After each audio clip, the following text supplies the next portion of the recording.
The UFC Lightweight Championship fight between Islam Makhachev and Alexander Volkanovski is happening in less than a month, and the question that's on everyone's mind is how will Alexander Volkanovski fare up in the lightweight division, and can he really beat Islam to become the double champ? And in this video, I'll break down for you who I think is going to win by scoring this matchup as if it's a UFC Championship 5-round fight with the exact same 10-point scoring system, except each round will be based on different fighting metrics. So round 1 will be physicality, round 2 will be durability, round 3 will be striking, round 4 will be wrestling, and round 5 will be Jiu Jitsu. And after I score each round based on the individual skills and history of each fighter, I'll combine the scores to see which fighter has an edge and is likely to win this fight.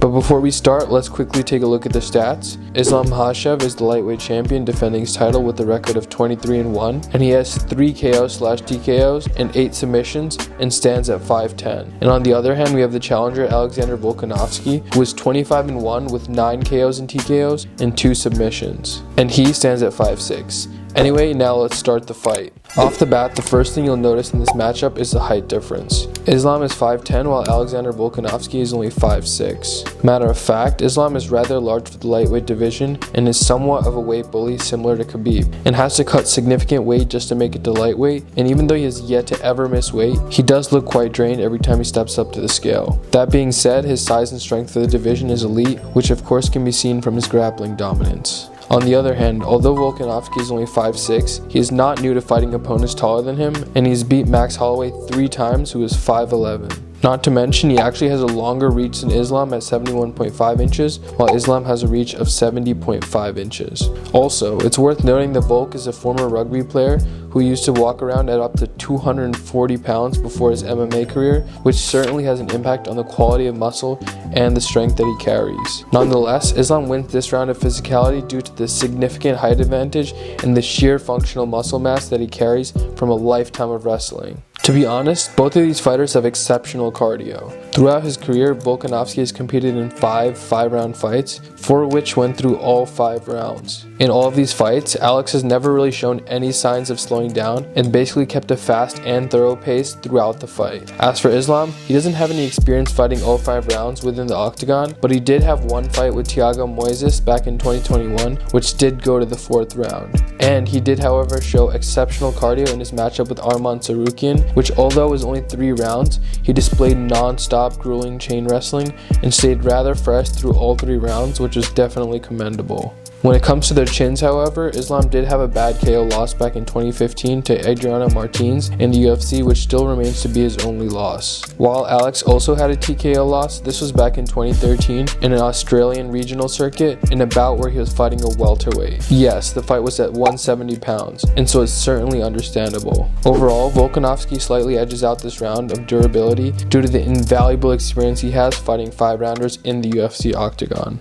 Islam Makhachev's striking over the years has vastly improved from where he started out in the UFC. Looking back at some of his old fights, you'll see him running up wildly, throwing looping punches with his chin out all the way in the air. But since then, a lot of improvements have been made to his technique, and his fight with Alex Oliveira was the perfect proof of this. Although he's certainly not the only fighter who's been able to drop Oliveira, the speed and dominance by which he put him away was certainly impressive. But to be honest, when it comes to striking, Alexander Volkanovski is on another level. His last performance against Holloway, who's arguably a top 3 boxer in the UFC, alone is a testament to this. Matter of fact, watch any of his last 5 fights and you'll see him put on an absolute boxing clinic. And so it's clear to me for this round of striking, Volkanovski is a definite winner. Now is where things start to get ugly. Even the average MMA casual knows how elite Islam Makhachev's wrestling is. His ability to ragdoll almost every single opponent with ease in wrestling exchanges is truly one of a kind, and is honestly to be expected from someone who trained under Khabib's late father, Abdulmanap Nurmagomedov.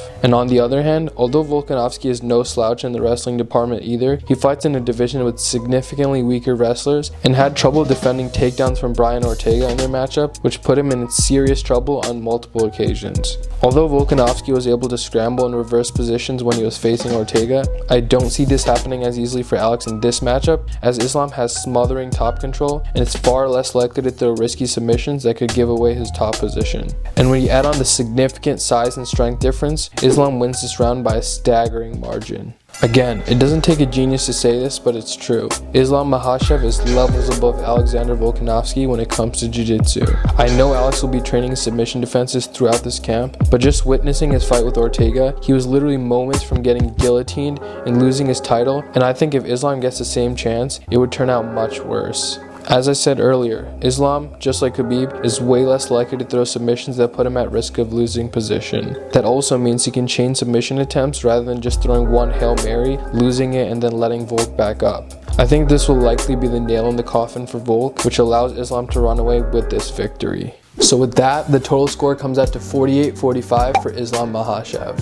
Overall, I really don't see a clear pathway for Alex Volkanovski to win this fight. Even if he tries to sprawl every double leg shot or scramble his way back up every time he's on his back, I just think 5 rounds gives Islam more than enough time to take him down and potentially finish him. But of course, this is MMA, so anything can happen. But anyway, if you enjoyed this video, be sure to hit the like and subscribe button to support the channel, and be sure to comment down below who you think is going to win and why. And also, if you want to actually watch the Islam Makhachev versus Alexander Volkanovski fight with me live on voice chat, along with UFC and boxing every weekend, be sure to hit the link in the description to join the 1% Society, where we talk about MMA, boxing, investing, fitness, and plenty more. And be sure to watch these 2 videos right here to see my breakdown of 2 massive MMA fights coming up soon. Anyways, thanks for watching, and I'll see you on the next one.